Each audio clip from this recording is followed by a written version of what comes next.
ओम नमो भगवते वासुदेवाय।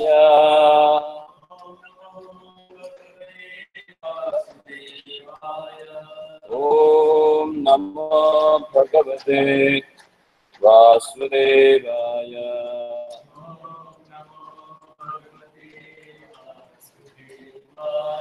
नारायणं नमस्कृत्यं नरं चैव नरोत्तमं देवीं सरस्वतीं व्यासा ततो जयमुदीरये। कष्टप्रायेषु भद्रेषु नित्यं भागवत सेवया भगवति उत्तम श्लोके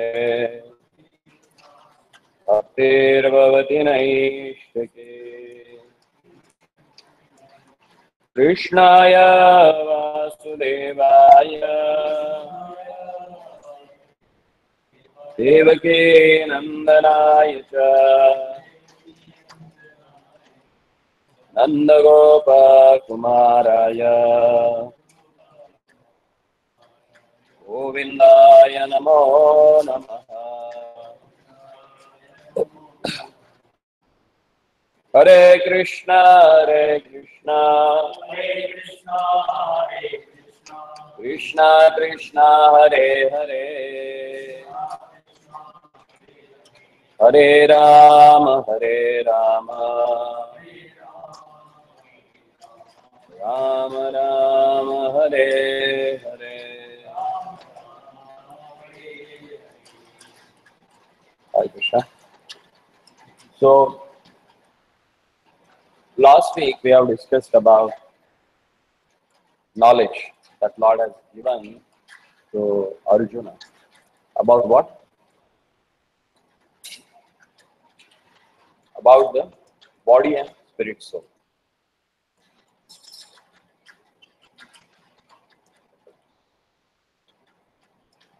The real identity of a living entity.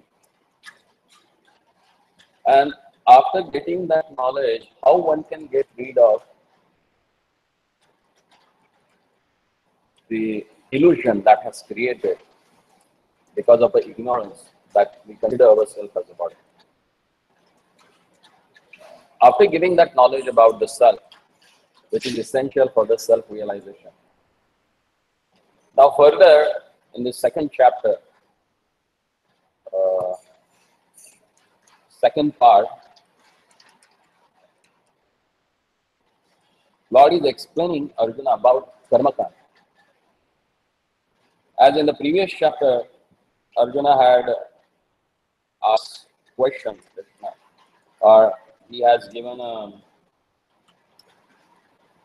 what they call, argument that he don't wanted to fight. His argument was that if I fight right now and kill my all relatives, then it will cause a sin for me. It is like a dharma for me. Whatever question he has asked in, like, just open text number 1.38.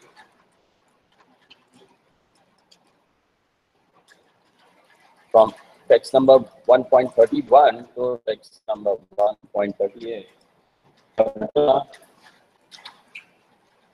He said that it's not possible for me to fight, that I'm going to work against the religion, and that's not possible for me. Just forgive me now. I don't want to fight, because it will be a sin if I kill all this my kinsmen. And I don't find anything good if I kill my kinsman and I'm going to enjoy it. He said, Kim no rajena govinda bhoge jivite nava eshamarthe kankshikam no rajyam bhogam sukanicha so ime avasthita yuddhe pranam stakva dhananicha He said, after killing all these people, what good is going to happen with me? Papameva shreyadasmat hatvaidam atatayana. So after killing all these people who are none other than my relatives, what really I'm going to get a good? So I don't want it to fight. So now, Lord, He is giving answer to these questions from text 2.31 to text 2.38 in this chapter, where the theme is that the material happiness comes from proper execution of one's dharma. And neglect of dharma means our material downfall. Mataji, should I stop it?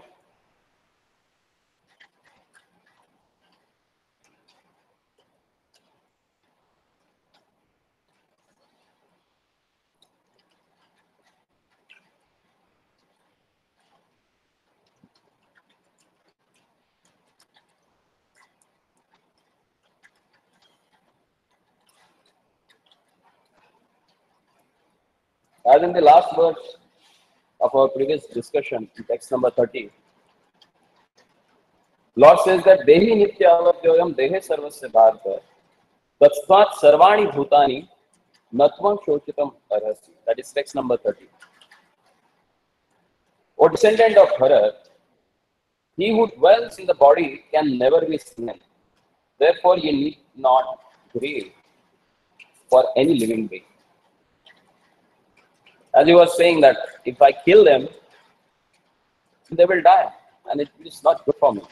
But Lord says that if you kill them also, body will get killed, not the person who is holding that body. His soul is never going to get killed. So why you have to worry about? Then in the next verse, Swadharmam api chaveksha na vikampitum arhasi dharmadya shreyo anyatra kshatriyasya na nityate. Now, following your religious path is most important. And these two verses, 31 and 32, God is explaining Arjuna about the benefits of fighting. First thing is that, considering your specific duty as a Kshatriya, you should know that there is no better engagement for you than fighting on a religious principle. And so there is no need for hesitation.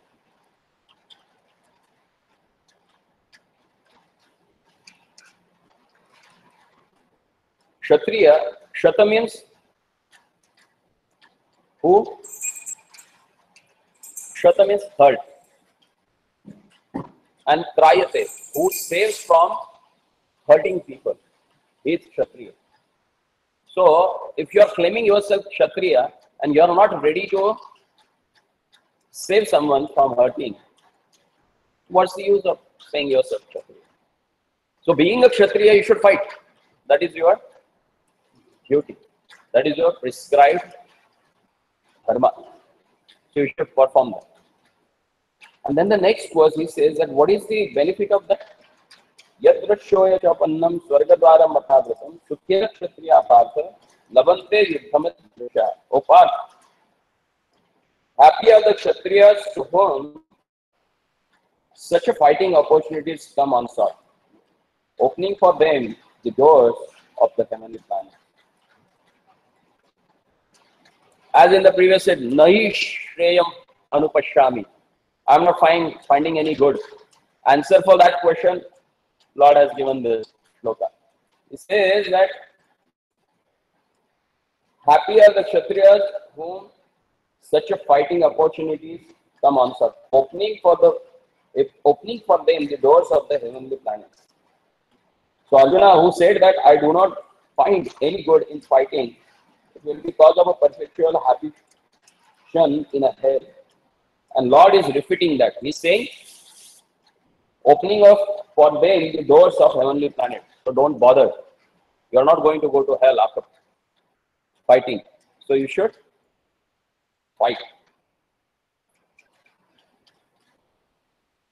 Prajarakshan Shastrapanihi Pradandanam Nirjitya Parasanyadi Shitam Dharmena Palaye. The Kshatriya's duty is to protect the citizens from all kinds of difficulties. And for that reason, he has to apply violence in suitable cases for law and order. Therefore, he has to conquer the soldiers of inimical kings, and thus, with a religious principle, he should rule over the world. Considering all aspects, Arjuna had no reason to refrain from fighting.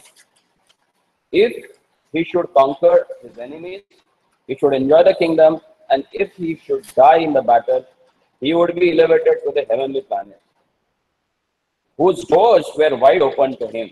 Fighting would be for his benefit in either case. So one by one, Arjuna's question got answered by the Lord. So these are not only Arjuna's question actually. These are our questions. Because we always come in that dilemma. What is my real duty actually? For maintaining this body, we spend a lot of time. We follow all social obligations, we follow all our professional obligations. Considering that ourselves as a body, and to maintain this body, we need to do this. But what about ourselves? What is our prime duty? Actually, every day it's a fight for us.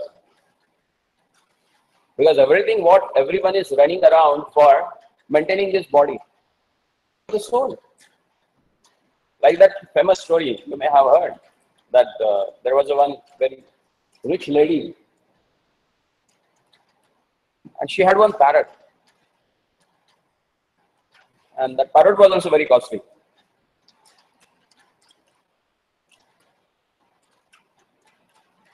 In order to keep that parrot, she brought one cage.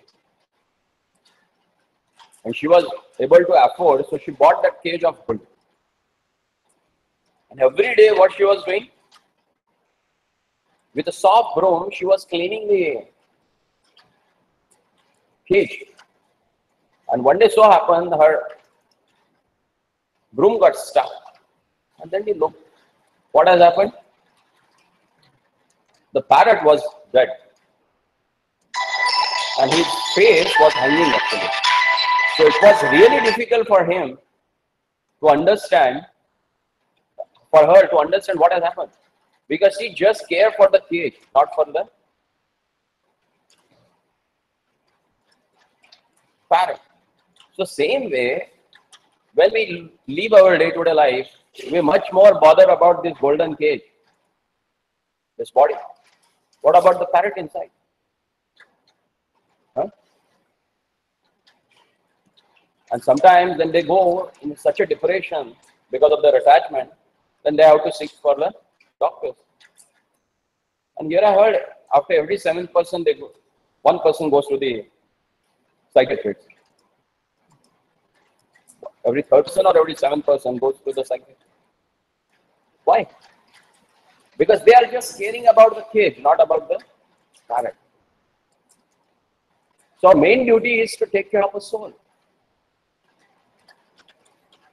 And when that point comes, we say, okay, please come, have a discussion on the Bhagavad Gita, chant few rounds, visit temple, which will nurture that soul. For that, we don't have a time. We have so many things, you know. Every time I have to take care of them. I can't just come to temple regularly. I'm not getting time to chant my round at home. There are so many things. Well, what is the primary thing that you have to do? You have to nurture yourself first, or killing yourself, you want to save others. Is it possible? You don't know how to swim and you are going to save other people who are drowning. Will that happen? No. So all these questions, see, don't go just word to word. Find out the theme that Lord wanted to give us, through which He wanted to give us a knowledge. That's the real thing. Focus on your real goal. For Arjuna, real goal was just fight because Krishna wanted that Arjuna should fight. So same way for us, Krishna has given a goal. And what is that our goal? To go back to Godhead. And for that reason, whatever is necessary, we have to do it. That's the real theme. Because that's the real fight for us also.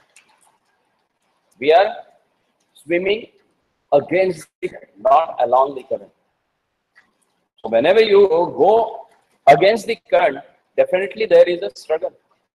Big struggle actually. You have to have a double force than the current.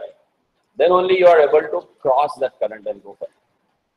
So same way, as Arjuna has put different reasons not to fight, so Lord has given him exact answer for that. So from the next verse, like the 33 to 37, again, Lord is explaining him that what is a really infamy for you.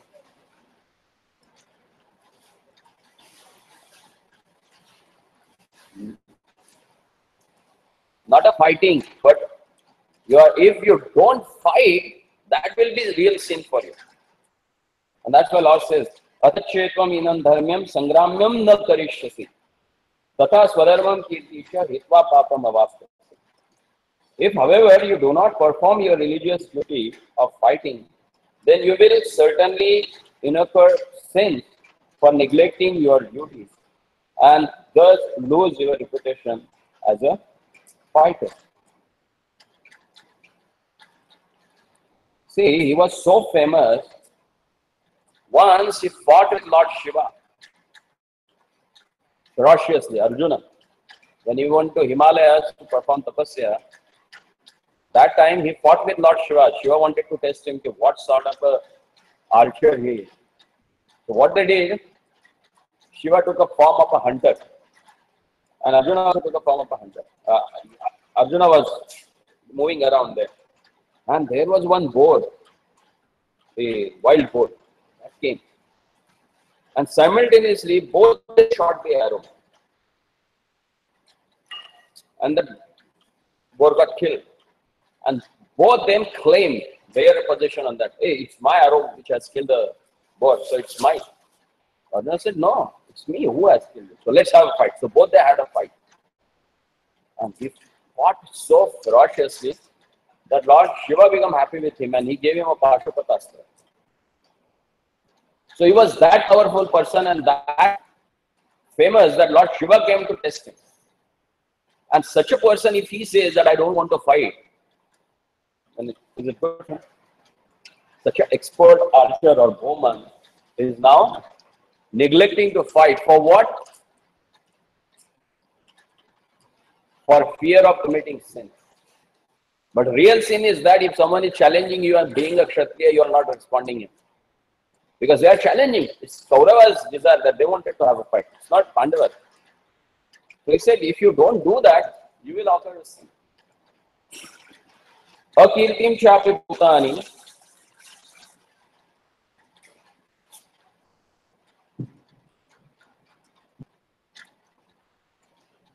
Kapyantashite abhyam. Sambhavitasya chakirtir varnad atirichyate. People will always speak of your infamy. And for a respectable person, dishonor is worse than death. Generally, these feelings are there for the father who is got retired and staying at home. They have this feeling actually. For them, every day is like killing themselves. Why? Because they were honored throughout life. Everything, every word has followed. And now, they are totally neglected. So for a respectable person, dishonor is worse than death. If anything has to do, you have to go and take his permission, ask for his suggestion. And now, people think, okay, why we have to ask? We have to spend. Why to bother? So that becomes a worse than the death. So it's very important that when, as a grihastha, when you stay at home, we should know that whatever we are throwing, that is going to get back to us. So be very careful while dealing with our elderly people at home. Like one day, I saw one person. He was a very well-known judge in Karnataka. He had only one son. His wife died early. So he was alone, and his son was practicing somewhere in Bangalore. So he was not able to come to his native. So when his wife died, son thought that let me go back and take care of father. So along with his wife and kid, he came to his native. Both husband and their wife were doctors. So whole day they were working outside, and some maid used to come and take care of her son. And gradually, the daughter-in-law, she started feeling like ashamed. Person at home, and it's like a botheration for her. So what she did, she shifted her father-in-law in the servant quarters. Whole house one time was belonged to that person, and now they have shifted him to the servant's quarter.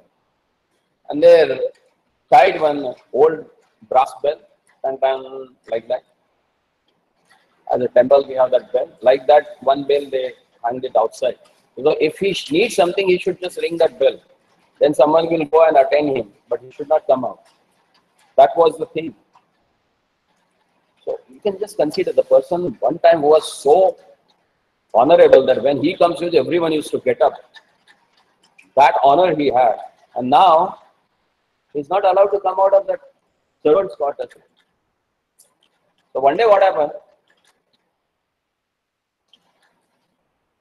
Vessels in the house, old. The maid, she took out all the vessels and she was cleaning them. Then the small boy came and he asked, what are you doing? She said, see, these are the old vessels and we need to maintain them so that they can last long and we can use them. So that's why I'm cleaning it. And she said, okay. And then, after what happened, when that maid left, that boy, he went up, he took out that bell, he brought it down and he started cleaning it. And meanwhile, that child's mother came and she said, hey, Sonu, what are you doing? He said, nothing, Mama, I'm just cleaning this. He said, why you have to clean this? Now you are in for grandpapa. When you grow old, I have to use it for you also. No? That's why I wanted to keep it. As the maid has cleaned and kept all the vessels, so I wanted to maintain this also. When she heard that, she was shocked. And then she realized what a big mistake she was doing. So this is what's going to happen. So it's very, very important that how we behave in front of our kids.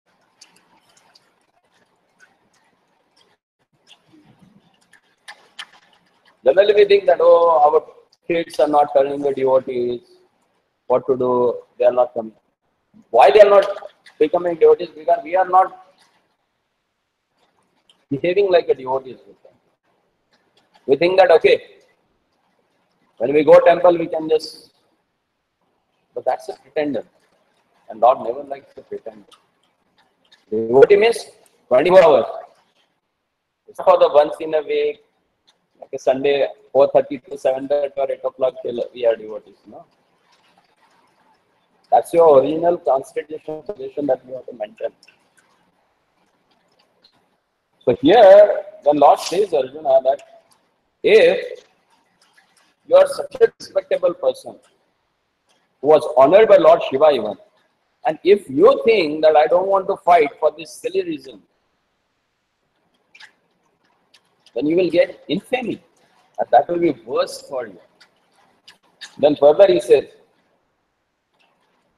Bhayadranadu Bharadam Asante Tvam Maharata Isham Jatvam Bahumato Bhutva Yasya Silakadam The great generals who have highly esteemed your name and fame will think that you have left the battlefield out of a fear only, and thus they will consider you insignificant.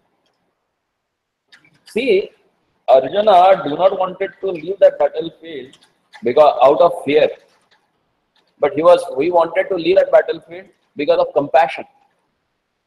He felt compassion for them. What I am doing for the sake of a land, I have to kill my own kinsman. But Lord is making him to understand that your compassion is overlooked by these people. They will never think that you are feeling compassion for them, but they will think that by seeing their powers, you got scared and you ran away from the battlefield. But that's not the reality. Reality is that you are feeling compassion for them, but that compassion is useless because it is against the will of Lord. So he said, don't worry, just forget that. And then next he says, Avachya vadanshi bahun vishanti tava hitaha nindantas tava samarthyam tato dukkhataram nukim. Your enemies will describe you in many unkind words and scorn your ability. What could be more painful for you? See, that's why Lord says that Klaibhyam mas smagama partha. From where you got that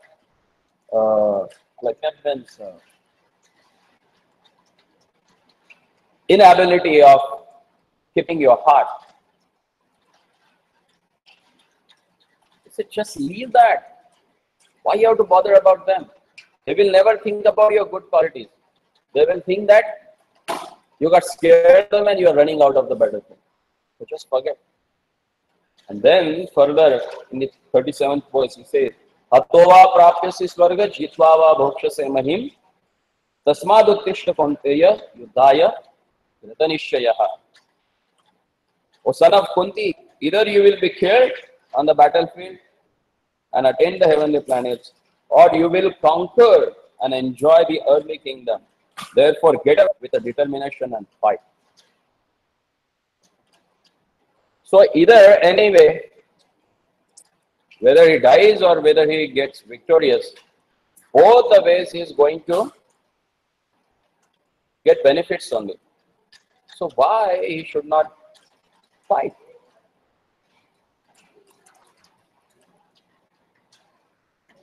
He should fight.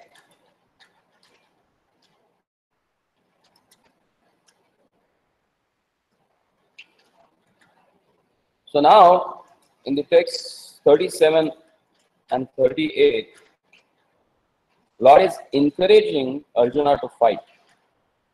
Sukha dukkhe samay krutva labha labho jaya jayo tatho yuddhai yujjasva naivam papam avapyasi.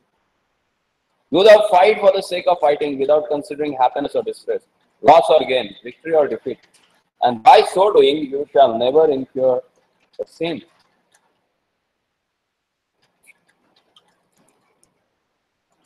Krishna's argument give here are meant to inspire Arjuna to fight.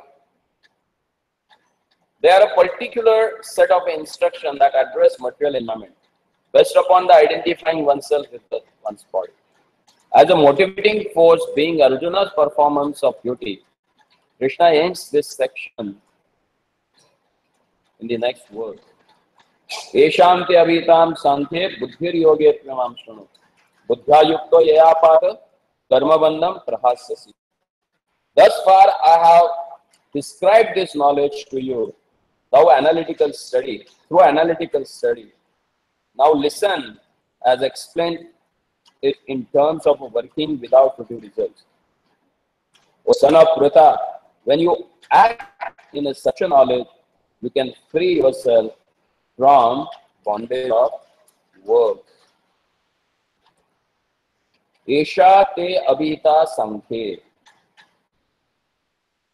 Now Lord is explaining him, this is how I have explained you analytically.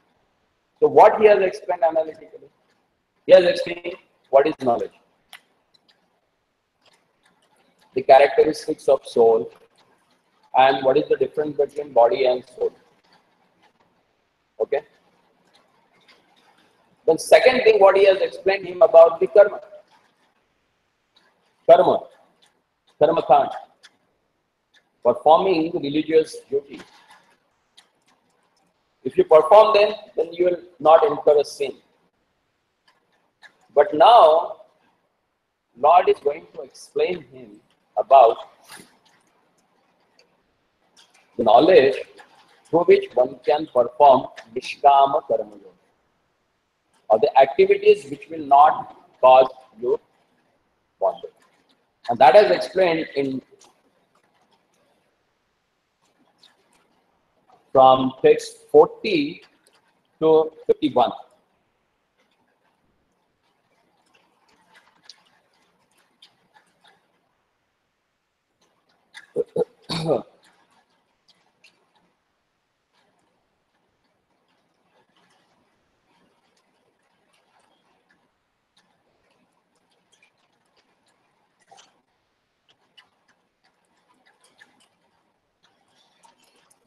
And that is known as Bhakti Yoga.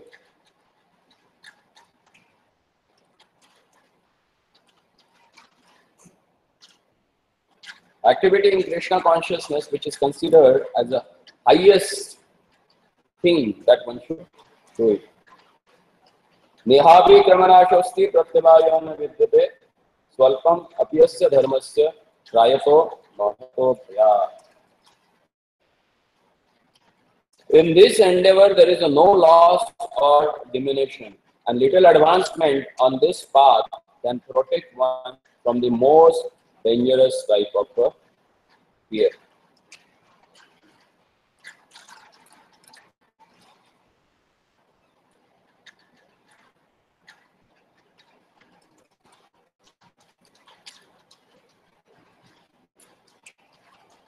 Can somebody read purport of previous text?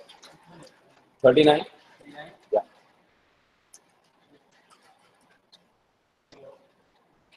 According to the Vishnu of the Vedic dictionary, Sankhya means that which describes things in detail. Sankhya refers to that philosophy which describes the real nature of the soul. The yoga involves controlling the senses, not proposal, not to fight but based on sense gratification. Forgetting his prime duty, he wanted to cease fighting because he thought that not by killing his relatives and kinsmen, he would be happier than by enjoying the kingdom after conquering his cousins and brothers, the sons of his Rashtra. Both ways, basic principles were for sense gratification. Happiness derives from conquering them, and happiness derives from being peaceful and alive are both on the basis of personal sense gratification, even at the sacrifice of wisdom and duty. Krishna therefore wanted to tell to Arjuna that by killing the body of his grandfather, he would not be killing his soul proper. He explained that all individual persons, including the Lord himself, are eternal individuals. They were individuals in the past, they are individuals in the present, and they will continue to remain individuals in the future. Because all of us are individuals eternally. We simply change our bodily flesh in different manners. But actually, we keep our individuality even after liberation from the bondage of material flesh. The study of the soul and the body has been very drastically explained by Lord Krishna. And this descriptive knowledge of the soul and the body from different angles of vision has been described here as Sankhya. In terms of the Vishnu dictionary, this Sankhya has nothing to do with the Sankhya philosophy of the ancient Kapila. Long before the impostor Kapila Sankhya, the Sankhya philosophy was founded in the Srimad Bhagavatam by the true Lord Kapila, incarnation of Lord Krishna, to explain his mother Devamati. It is clearly explained by him that the and that he creates looking for Prakriti. This is reflected in the Vedas and in the Gita. Description of the Vedas indicates that Lord glanced over the Prakriti, the nature and impregnated with atoms become individual souls.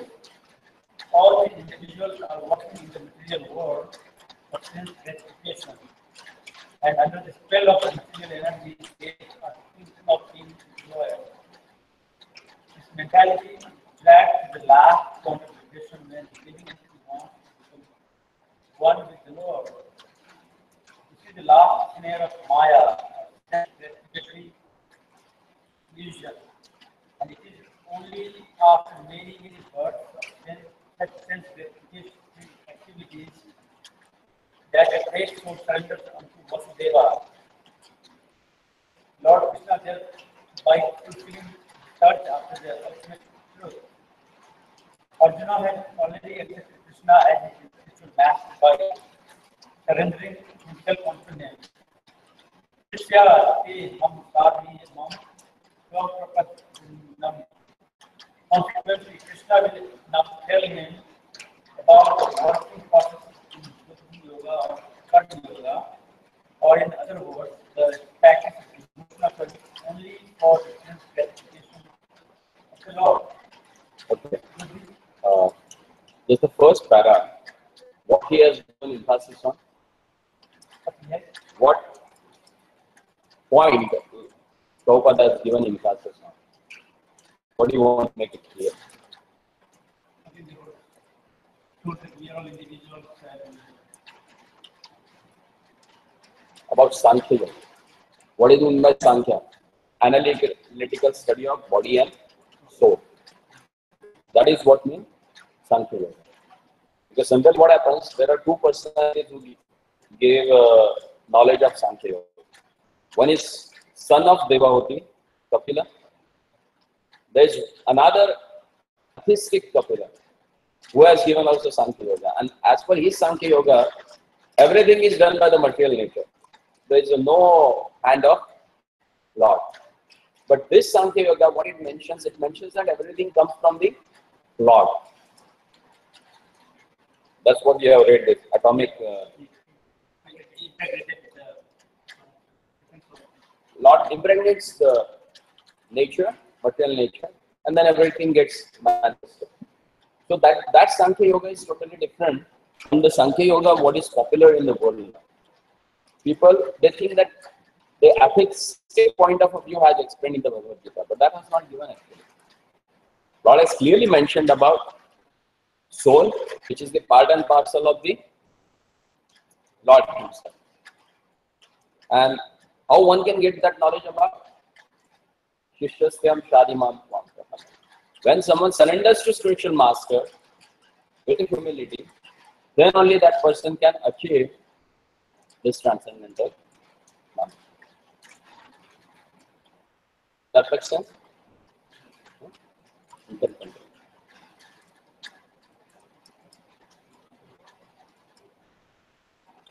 I think fourth line. Krishna will now tell him about the working process in Bhakti Yoga. Second para. One more page. Krishna will now tell him about the working process in Bhakti Yoga or Karma Yoga. Or in other words, the practice of devotional service is only for the sense gratification of the Lord. Bhakti Yoga is clearly explained in chapter 10.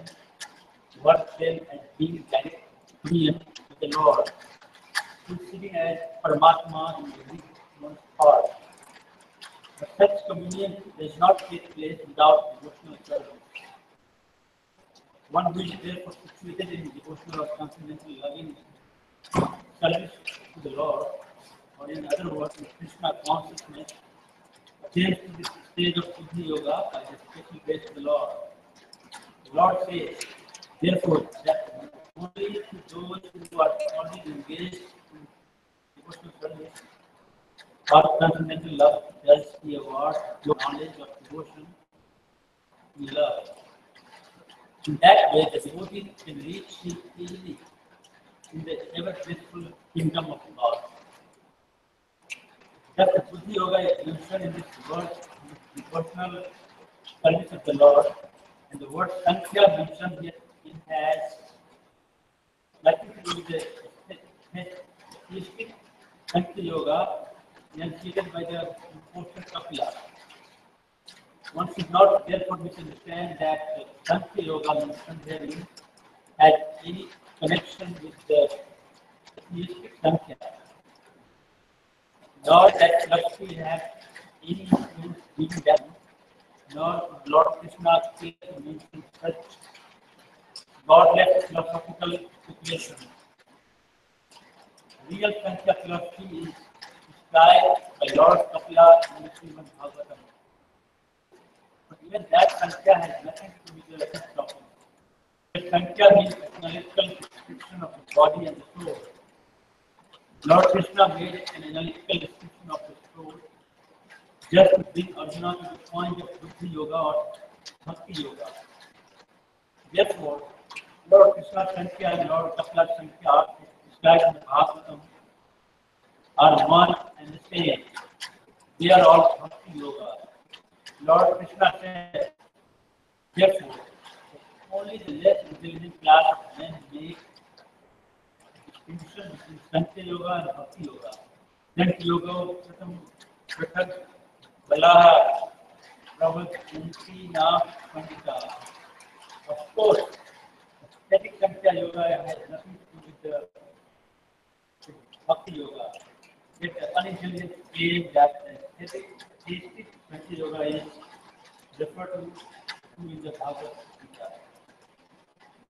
One should therefore understand that Buddhi Yoga means to what is Krishna consciousness, full faith and knowledge of devotional service. One who works for the satisfaction of the Lord only, however difficult his work may be, working under the influence of Buddhi Yoga and finds himself always in transcendental place.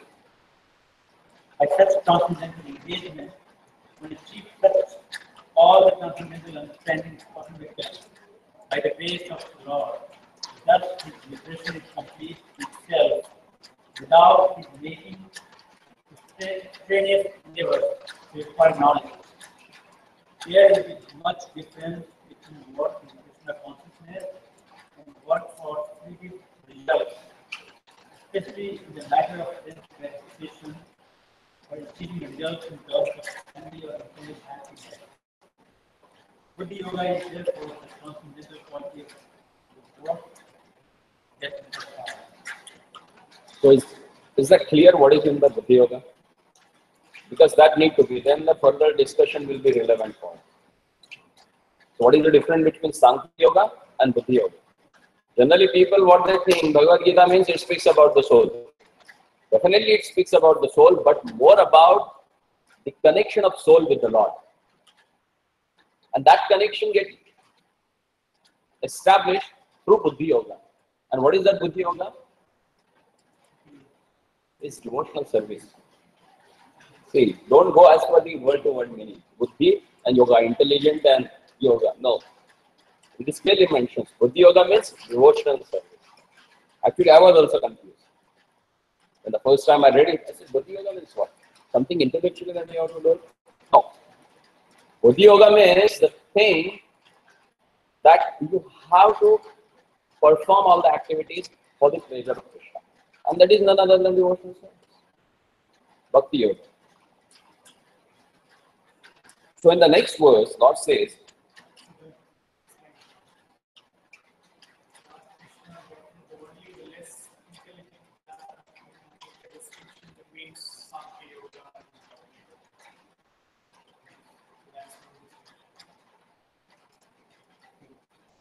most, what he said, most? The only less intelligent class who make the distinction between Sankhya Yoga and Bhakti Yoga. Less intelligent. Less intelligent. So नेहाभि क्रमनाशोस्ति प्रत्यवायो न विद्यते स्वल्पम अपयस्य ग्रहणस्य त्रायतो महतो भयात्. So whoever does even a little endeavor on this path will get saved from the worst condition of a life.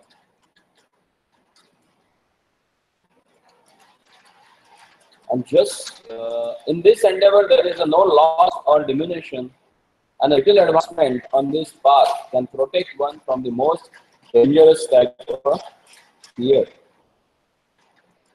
To clarify that, Prabhupada gives example of Ajamil. Ajamil has done worst thing in his life. Born out of a Brahmana family, got entangled with the bad habits, then bad association, got married with a prostitute, fixed away his parents, stayed with prostitute, produced more than 10 sons. And ultimately, when he was on the deathbed, because he remembered his youngest child, Narayana. So what he did that? Swalpam apyasya dharmasya. He did that little bit most important religious duty, that is remembering their Lord, unknowingly. Trayato mahatvayat, and he got saved. Yamadutas came to take him. But because he was crying out for Narayana, what has happened? Vishnudutas came. And they asked Yamadutas to quit this place. Now he is our person. And when Ajamila saw that, he realized. So whatever life after that he got, he went to Haridwar and engaged in chanting the holy names of the Lord with full dedication. And then Lord came and took him back. So whoever does even a little endeavor on this path of Buddhi Yoga or devotional service gets the highest reward. Nehavi Ramanashasti. There is no diminution, there is no loss. Swalpam apyasya dharmasya trayato mahato. The most dangerous thing is death. And you get saved from the death. You get that knowledge which will takes away the fear of death from your heart. When you understand the Sankhya Yoga, that I am not this body but spirit soul which is eternal, then where is the question of death then? If you get that knowledge, you are saved from the most dangerous fear of the world. Are you able to get it? What I am saying? Are you able to follow that? Some doubt is there.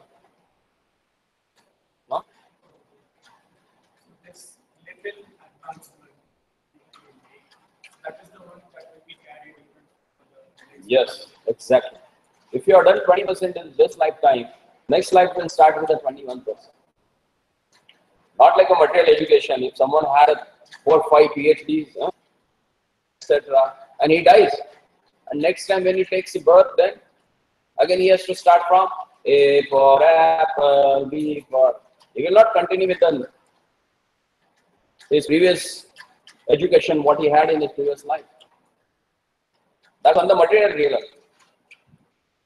What happens when someone endeavors something little bit on the path of devotional service, that gets carried with him in the next life.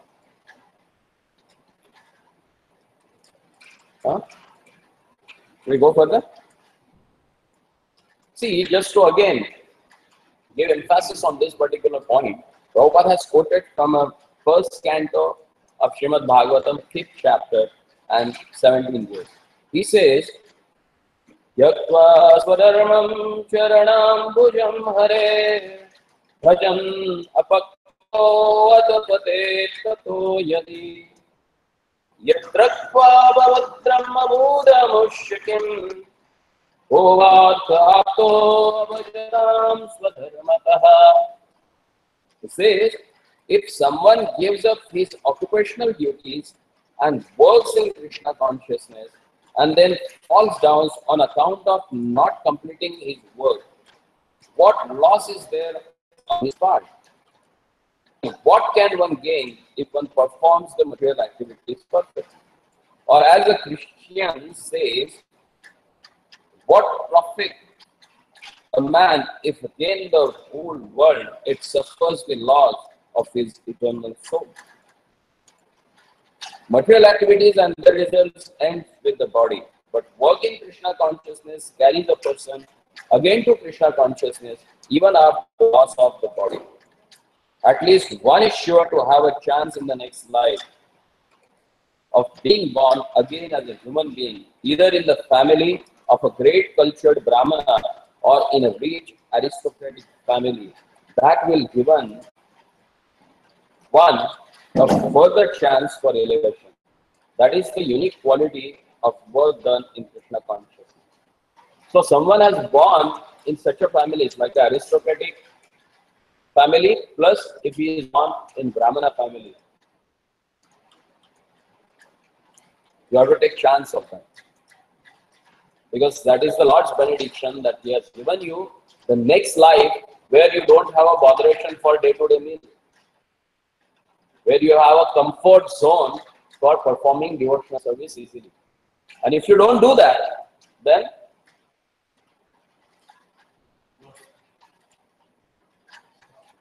you are missing the opportunity. You have to take that. You have to understand what you have got. The people, they think, what is this? What's the use of? They leave everything. Being born in Brahmana family, they don't follow any rules and regulations.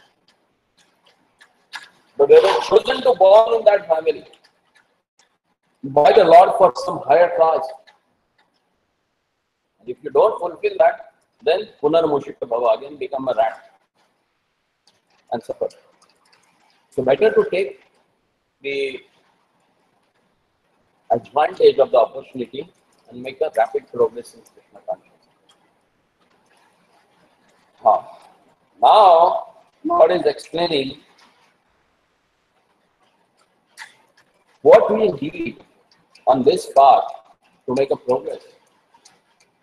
In the text 41, he says, Vyavasayatmaka buddhirekeha kurunandana bahushakayanantasya buddhaya vyavasayam. Those who are on this path are resolute in purpose, and their aim is one.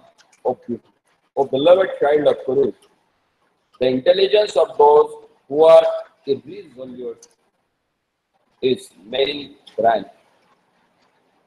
A strong faith that by Krishna consciousness one will be elevated to the highest perfectional life is called Vyavasayatmaka, intelligence. The Chaitanya Charitamrita Madhyalila, chapter 2, text number 62 says, Shraddha Shabde Vishwas Sudruda Nishtha Krishna Bhakti Kaile Sarva Karma Krita. Faith means unflinching trust in something sublime. When one is engaged in the duties of Krishna consciousness, he need not act in relationship to the material world with obligation to family tradition, humanity and nationality. Duty activities are engagement for one's reactions from the past, good or bad things. When one is awakened in Krishna consciousness, he need no longer endeavor for good results in his activities. When one is situated in Krishna consciousness, all activities are on the absolute plane. For they are no longer subject to the dualities like the good and bad.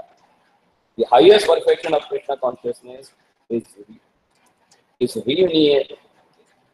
renunciation of the material conception of a life. This state is automatically achieved by progressive Krishna consciousness. See how you can make it out, whether you are really following Krishna consciousness or not. That is mentioned in these two sentences. Just write it, just read it again. These two sentences of this paragraph, what we have read just now. The last two sentences.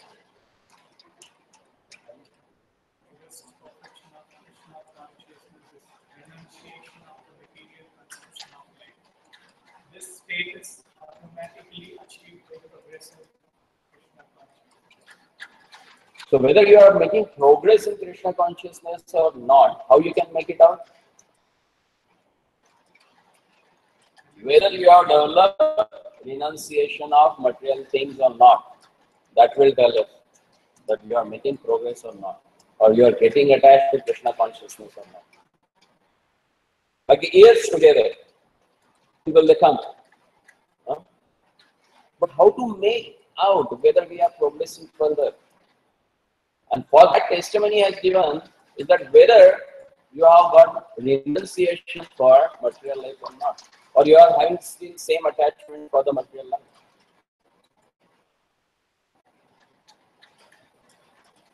It's clear?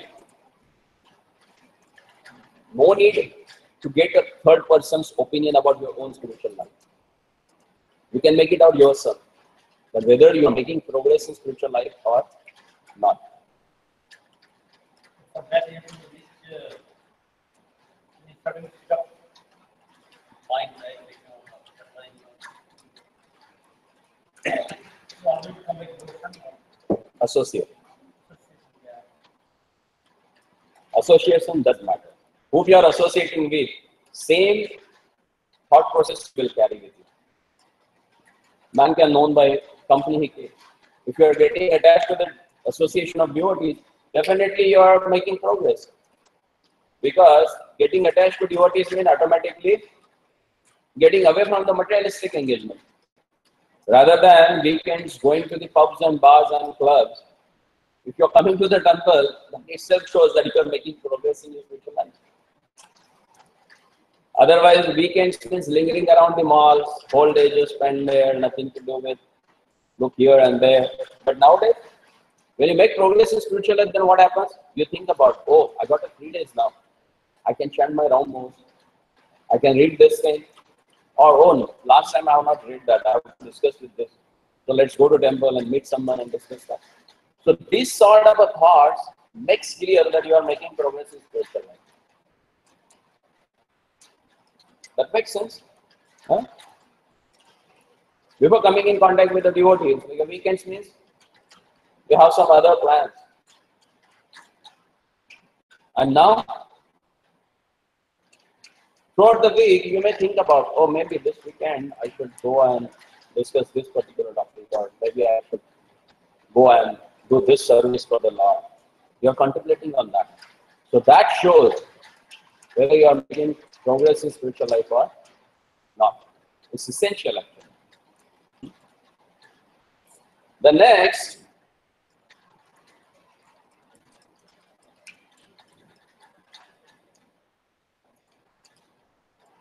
now,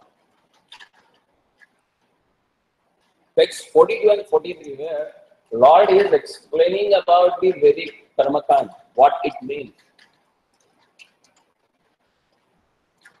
Yamimam pushpitam vacham pravadyanta vipashchitaha vedvadarata partha nanyad asti iti vadinaha kamatmanaha sarvapara janma karma phalapradam kriya vishesha bahulam yogaishwarya gatim prati.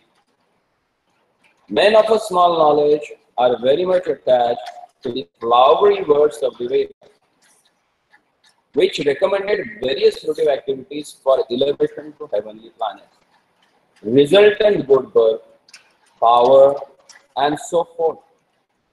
Being desirous of a sense gratification and opulent life, they say that there is nothing more than this.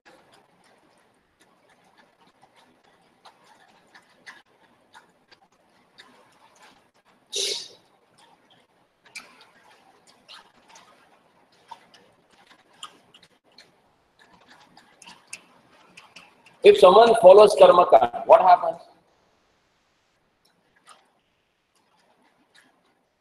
Actually, Vedic Vedas are divided into 3 parts: Karma Kand, Jnana Kand, and Upasana Kand. Karma Kand is meant for the less intelligent people who are on the bodily platform and who desires material comforts as well as material gain in their life. For them, Karma Kand has done. And that is not that easy to attain also. It takes really pain to achieve something in Karma Kanda also. Like if you have to perform some yajna, you need to find out the proper people for yajna. To find out proper brahmanas for the yajna is also very hardship. Because you need 4 kinds of brahmanas for that. Brahma, Adharyu, Udgata and Hotar. Brahma means who supervises the whole activities of yajna, sacrifice. Udgata, who chants the mantras in proper meter. If you miss that meter, it gives a different meaning totally. Then there is a Hotra who puts ahutis. And Adharyu, he is a Brahmana who knows what sort of Agni that you need for this particular yajna. And he invokes that Agni. Not by lighting fire from a matchbox or somewhere else, by mantras. He will invoke that particular Agni. There are 49 kinds of Agni for different purposes. And for particular that reason, which Agni do you want? That should be invoked. And that is done by Agni. We don't have that in this age of Kali. Do we have Brahmanas of that caliber who can do such kind of yajna? Now what they come and what they do, nobody knows actually. People for the satisfaction of them and just a show, to make a show in the society, they perform different pujas at their home. You know, we have a Satyanarayan at home. What is that? They never say even, we have a Satyanarayan. Oh, please come for Satyanarayan at our home. Somebody called me and they said that we wanted to have a Satyanarayan at our home. I said, who is that? Where you are called? He said, oh, is it Hare Krishna? I said, what? Yeah. We wanted to have Satyanarayan at our home. I said, what I should do for that? Who is that Satyanarayan? They even don't know what they wanted to have it with.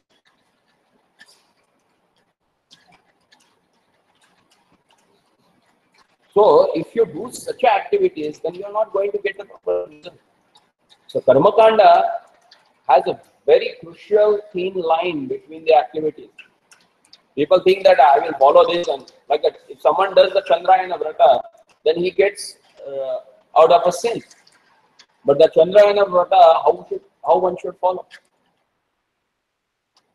Very few people know about that. And Karma Kanda, you need to follow as it is. There is no shortcuts. People, everything they want shortcut now.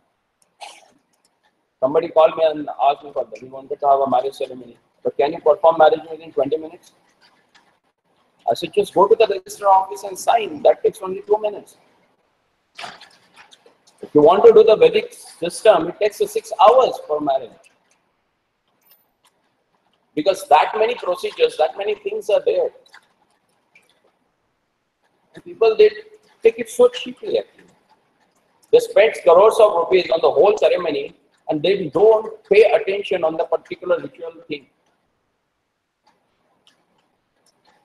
You must have observed in the marriages. The main function, nobody cares about that, what's going on. Nobody bothers about that. Here, how many of us, we got married? What commitment that we had that time, do we remember them? Which is meant for the throughout life, like a Saptapadi. You have taken a 7 vows there. How many do really know about that? If somebody knows and contemplates and that, there will be no divorce and no fights actually in the house. Bothered about that. Because during the marriage ceremony, nobody has explained them what they are doing. Because everyone, they want it for just a show purpose. Will that give a proper result? Whatever, what's that famous saying?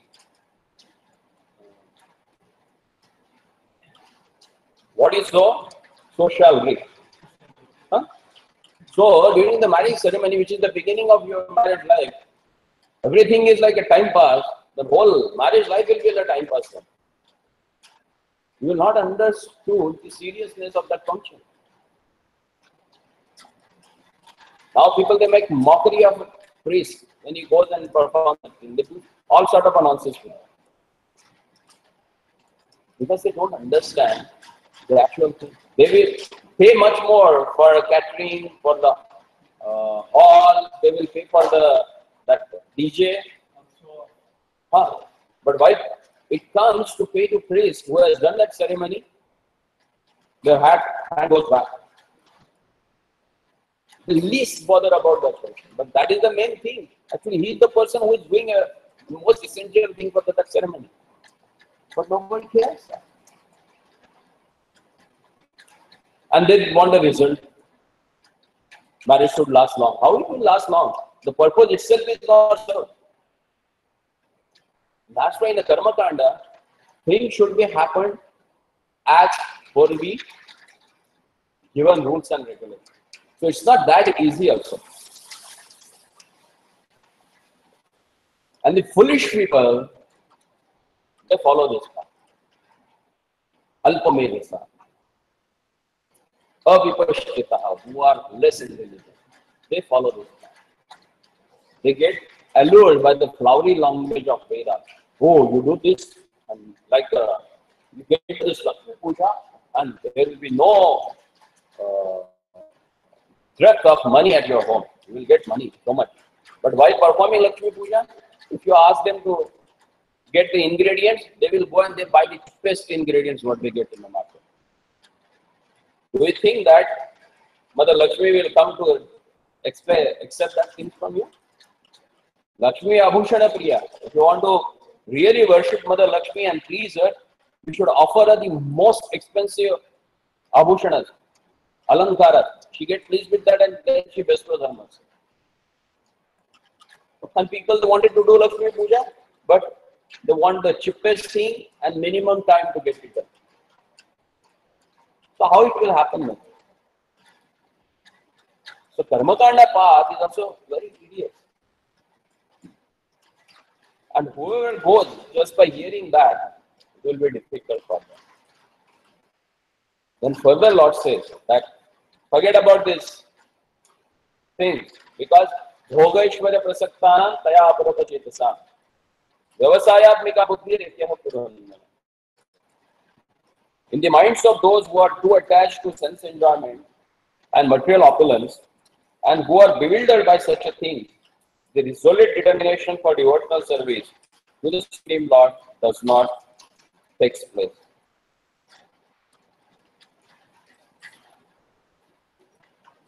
See here, Lord says, Samadhuna Vidiyate. What is this Samadhi? Samadhi means fixing your mind. As per the Nirukti, Samadhi means fixed mind.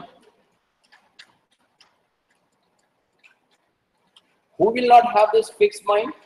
The people who are Bhogaishwarya Prasakta, who are attached for the sense enjoyment.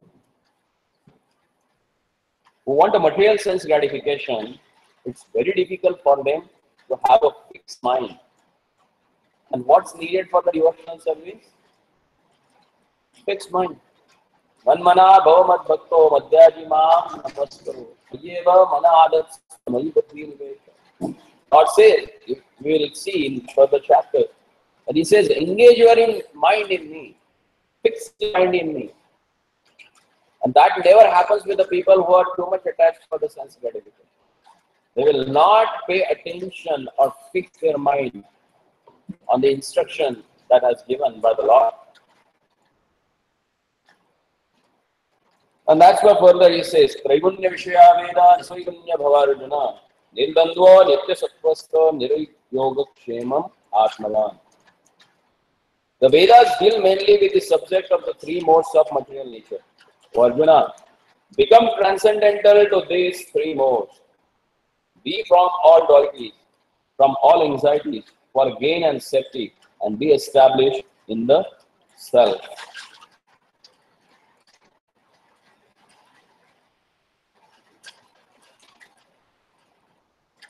So what is it by getting rid of this duality? Because as long as you have this material body, you are going to get a pain and pleasure. Warm and cold. Like it's too warm now. and in winter it's too cold. And body, because it is meant or made up of material elements, it will get affected by this.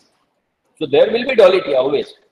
And as long as you are on the bodily platform, you have to face this duality. Then how to become Nirdandva?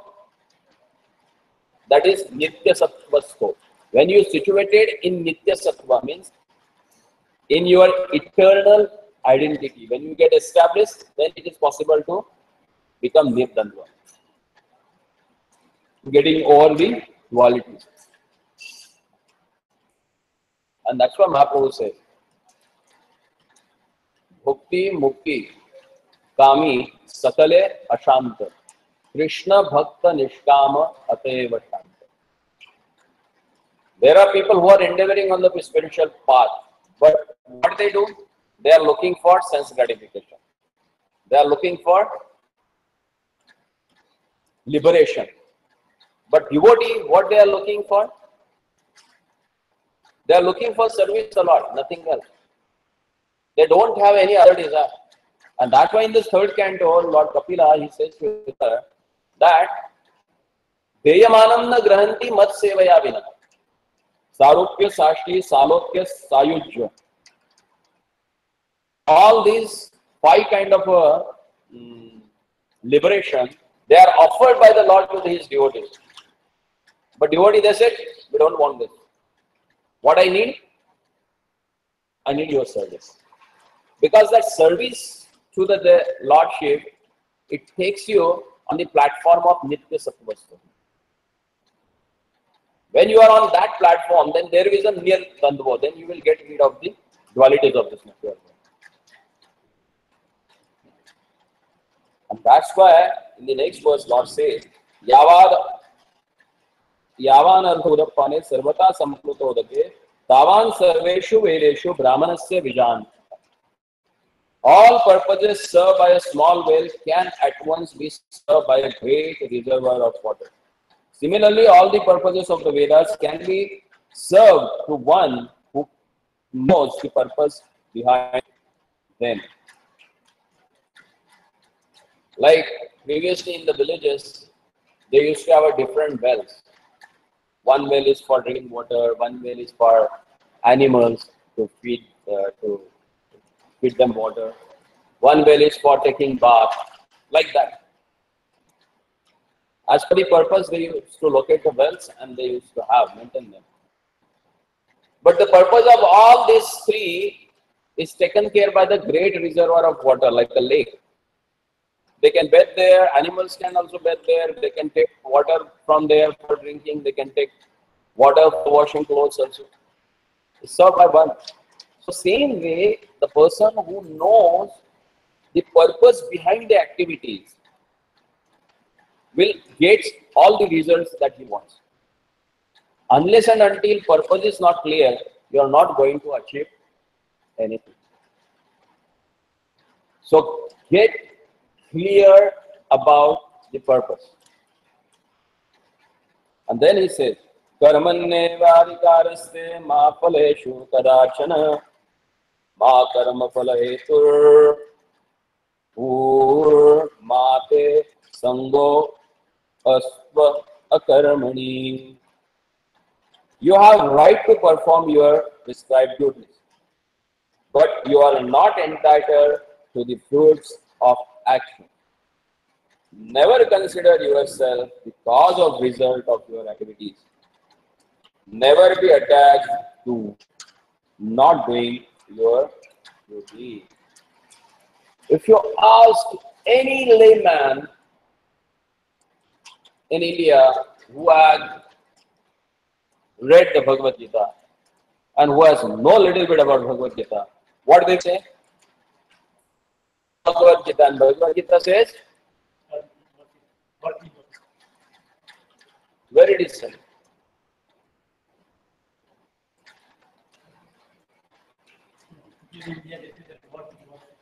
अरे अपना कर्म करो, बाकी सब हो जाएगा. You just do your karma and everything will be taken care. Where it is mentioned? Is there in that verse? misinterpreted. Huh? Lord says that karmanyavadhikarasya, right to perform your prescribed duties. You have a right to perform you are not forced. You have a right to perform your prescribed duties. But how to do that? Ma phaleshu kadachana. But not for the result. And that's why he said, so don't get attached to that. Ma bhurma asto akaramani. There are three considerations: prescribed duties, capricious work, and inaction. Prescribed duties are activities enjoined in terms of one's acquired modes of material nature. So what it means? It means that you can perform different activities. Like some people have, interested in certain things, that would be different things, everybody can.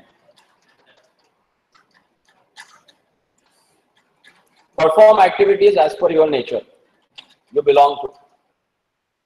Like if you have a Kshatriya nature, do administration. You can't be slave of someone. And if you try to do that, like people who have that nature of a Kshatriya and they go into the service section, how long they can live there? They will get suffocated. Someone is a Brahmana who is the intellectual class of a person, and if you put him as a Shudra, how long he can work like that? So you should know your nature first. And according to that, you should do your activities. That is prescribed duty for you. Like the CEO of the Bata is who? Mr. Bhat. And he claims to be, I am a Brahmana. And what he is doing? Selling his shoes. This is what the Brahmana should supposed to do. That's his job. So just by taking birth in a particular family, you are not belonging that particular occupation. But you belong to that which occupation you accept. That shows your nature. The mode of nature that you belong, you will accept that in your life. And that is what Guna Karma Vibhagasya, not by birthright. I have born in a Brahmana family, so I should be known as a Brahmana. No, wait. Like most of the time when we travel in Bombay, in the taxi, they look at our dress and they say, Maharaj ji, hai, hamara naam Dubey hai. Ab Dubey kar kya raha hai? Taxi chala raha. They claim themselves, oh, Maharaj, I am also Brahmana. I have gone, and sometimes they took out their janam and they show, they say I am also Brahmana. Just wearing trade and having a title as a Brahmana, you are not a Brahmana. You should work as a Brahmana. And that categorization Bhagavad Gita gives. Bhagavad Gita never gives division of the society as per the birthrights. It gives as per the qualities that you possess. So prescribed duty is for you that which you belong with. And that's why it is proper in the purport he is explaining that. What is prescribed duties? These are the activities enjoined in terms of one's acquired modes of material nature.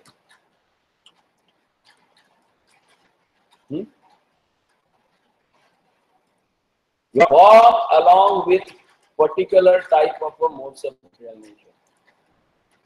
And according to that, if you do that work, you will be known like that, like a Jabali.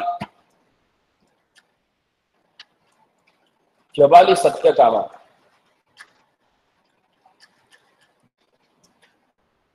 I think it's a Gautam Rishi or someone was having his ashram, and one small boy came there. And he said, I would like to learn all this, what you are teaching here. So can you check me? Then that Rishi asked him, who are you? What is your identity? Because Gurukuls, they are meant for the Brahmanas, Kshatriyas and Vaishyas. It's not for the Shudras. But who are you? Then he said, I have to go and ask my mother. He said, okay, go and ask her. Then he went and asked her. Then she said, okay, his own name even that time. So then she said, okay, you go and tell your teacher that my name is Jabali and you are my son. So you are Satyakama. Jabali's son, Satyakama. You go and tell him. So he went and he told, okay, I am Jabali Satyakama. He said, okay, who is your father? He said, I don't know. He again went back. He asked mother, who is my father? He said, I don't know. Who is exactly your father? So he came back and he told same thing to the Rishi, that my mother also does not know who is my father. And then that Rishi accepted him as his disciple.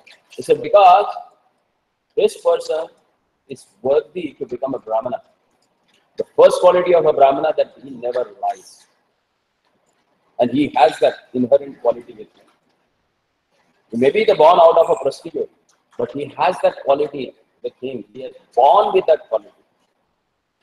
And previously, Gurukul education means they used to pick out and nurture what you came along with. The word educare means to draw out within us. That's the Latin or Greek meaning of that word. The education word comes from the educare, Latin word. And that the meaning of that word is that to bring out or to draw out within us whatever you have naturally with you, that should be taken away and magnified. That should be well trained. Because we have seen the people or previous days people who has gone through by that Gurukul system, they become so hard. Because they were trained in that particular thing which they have come along with. And that's what Prabhupada says, the prescribed duty is once acquired modes of material nature. Then capricious work means action without the sanction of authority. And inaction means not performing one's prescribed duties. The Lord advised that Arjuna not to inactive, but that he perform his prescribed duty without being attached to the result. One who is attached to the result of his work is also cause of action. Thus is the enjoyer or sufferer of the results of action. So next Wednesday we will discuss the further points that how Krishna is telling him about the prescribed duties and how to perform them. And who is the person, what are the qualities of that person who has done this and he has attained certain position. That we'll discuss. Okay. Hare Krishna. So any question, any comment? That we'll discuss one to one because darshan will open now. Hare Krishna.